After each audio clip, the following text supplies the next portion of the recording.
Hello everyone and welcome back to the channel once again. So in this video today I'll be covering up the first video and the first team for Willpower Cup.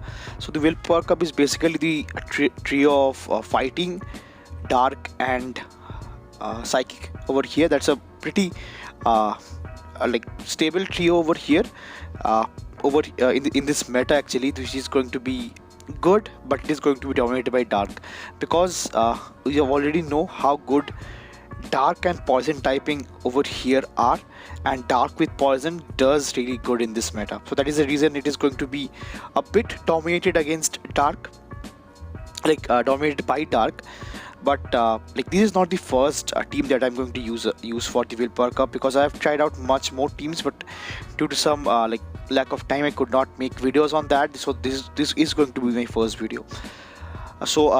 I picked up Raichu over here in this cup because Raichu is super strong pick for the Willpower Cup, along with Mandibuzz. That makes even a great core as well, because Raichu will be needing coverage against like grounds and darks, which Mandibuzz does provide superbly well, and it handles fighting and psychic as well, which is great. So it's covers the whole lot weakness for Raichu along with the weakness for meta as well. Apart from it, I'm using safe swap of Sneasler over here, which is strong pick once again, making this team a bit squishy over here, because Raichu is also kind of squishy, and teaming up it with Sneasler does make it even squishier. But nevertheless, I did pick up two positive sets with this team, which I think is kind of not too good, not too bad. It's kind of moderate in this scenario, so I wanted to highlight that and I wanted to share with you guys. So without further more delay, let's jump into the battles and check out how this team performed. So now moving into the first battle, I pick up a lead against the bulky Mandibuzz, to which now this swaps out into their own Victini. So Victini is kind of a really good safe swap as well for this meta, because I cannot directly go into my safe swap of Sneasler over here, but I'll be taking up a shield advantage right now, and now I'll be going up against my with my Mandibuzz over here. So I'll be letting the first V-Create go through, which is fine because it's very tanky, and now I'll be able to shield up, because this might be an overheat which I felt, and it is going to be that overheat. And since their attack is double lowered and defense is triple lowered, so I can easily let this next V-Create go through, and I can easily come back with a hell lot of energy against their own Mandibuzz over here. To which now I'll be going for, I believe, they comes back with their own like this is going to be a Gallade and Rapidash, which is fine. So there is a reason I'll be going for the next back-to-back aerial aces. So aerial aces does hit hard in this scenario, because Rapidash is kind of very squishy again, and if you are not having optimum PvP IV over here, that makes it even squishier. To which now I'll be letting the next charge move go through as well, which ends up being a body slam, and you can see how much it does over here. To which now I'll be going for the next like Exeter over here, which does land over in this scenario, and now I'll be coming back with my own Raichu over here, and I'll be going for back-to-back wild charges in this scenario. So one wild charge will eventually knock out this bulky Mandibuzz as well, which is going to be enough, because Raichu is very much attack weighted. To which now I'll be going for the next wild charge and eventually getting the win for the first battle. GG's. Moving into the next battle, I pick up a lead against Gallade over here, to which now the safe swaps into their own Meowstic.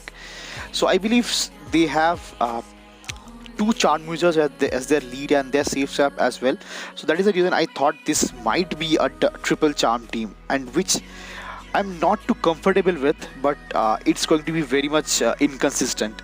So that is the reason I'll be going for back-to-back Executions right now. That ensures the shield, and from this kind of range I'll be overfarming quite a bit.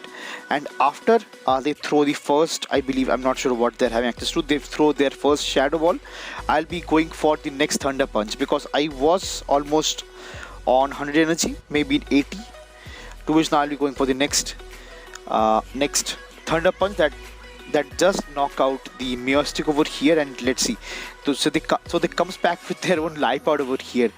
That is not that great, because Mandibuzz will not actually like these charm users, but since Gardevoir is actually not Gardevoir, beg your pardon, it's Gallade.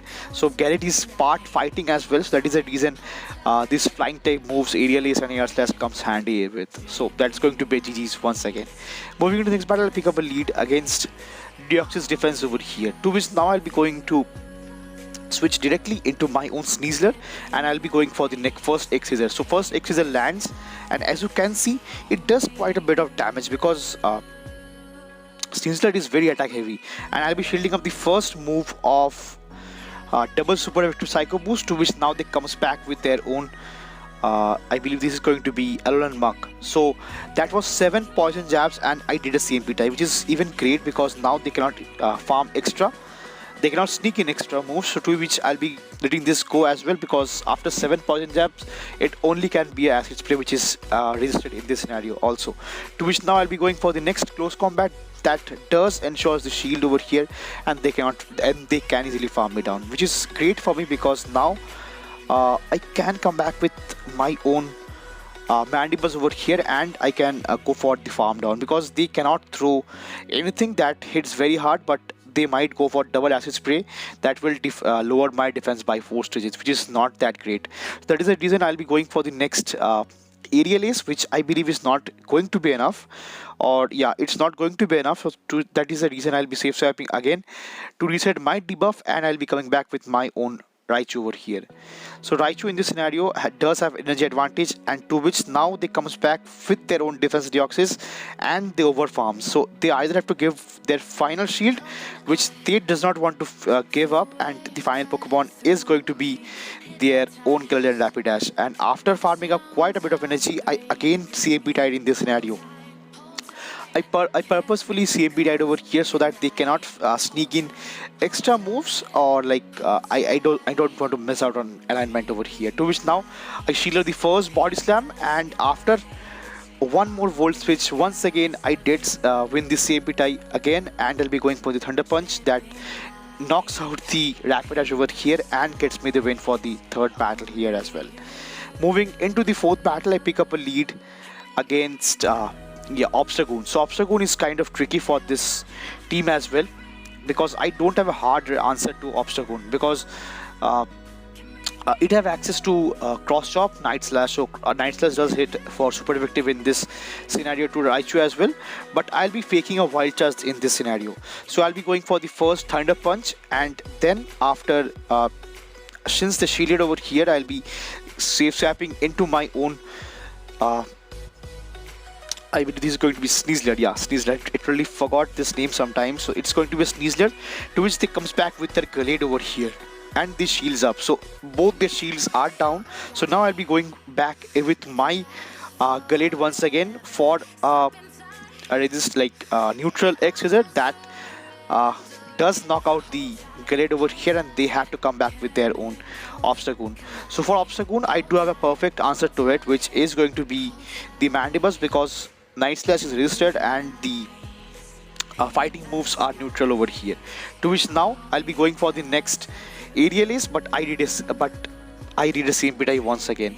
But since Mandibuzz is so defense weighted, it's kind of a not good scenario for me, because I should have farmed up extra. To which now I'll be going for the next Aerial Ace, and this does not knocks it out. To which now they comes back with their own Shadow Latias over here, and they just top lives the game over here because it's already over. To which now moving into the final battle of the video and the set, they comes back with their own Gothitelle over here. And now since I safe swapped into my own Sneasler over here, they comes with their own Medicham over here. So Medicham is also a good pick in this meta, but you need to cover the flying and ghost, maybe not ghost, dark weaknesses as well. Though it's neutral, but still you have to cover that. To which now I believe this is going to be just an Ice Punch, but I have to shield up. I thought it's going to be a Power Up Punch, but it was a Ice Punch, so that was a great shield from my end. And now I'll be going for the resisted X-Scissor over here, which is not enough, because of the bulk stats of Medicham over here, and now I will be coming back with my own ALOLAN Raichu over here to get the farm down, which is great because now with energy advantage, I do have some kind of great scenario with Gothitelle over here, because Gothitelle is not that bulky and it does not have a really good move set as well, because it's, I believe, Shadow Ball along with Rock Tomb or Rock Slide with Charm, which is not very consistent. So that is the reason I'll be going for the back-to-back Thunder Punches. That does not knock it out, but I can easily come back with my own Mandibuzz over here to get the Heart Farm. And they went for the Rock Slide, which is fine. And let's see what the final Pokemon is going to be, which is going to be the Mandibuzz of their own, which is fine because it's going to be a Snarl Mandibuzz, though it generates energy much faster. But Aerialis is still better in this scenario because I do some kind of damage with the air slashes, but like virtually, Snarl does not do any damage to a bulky Mandibuzz. To which now I'll be going for the back-to-back Aerialises, and my win condition is going to be my own ALOLAN Raichu. So I have to shield up, like I have to save up my shield over here, and they cannot farm me down. So I do not want them to farm me down. So that is the reason I'll be quickly safe swapping into my own Raichu over here, and they'll be going for the Aerialis, which is resisted, but I have to shield up, and now I'll be going for the Thunder Punch. I must have went for the Wild Charge for the guaranteed KO, but I was quite sure that Thunder Punch also will knock it out from this kind of range. So with this team, it was fun using this team because Sneasler is such a good pick, and I really love Sneasler a lot. I hope you guys enjoy this team a lot, and hope to see you again in the next one. Till then, peace.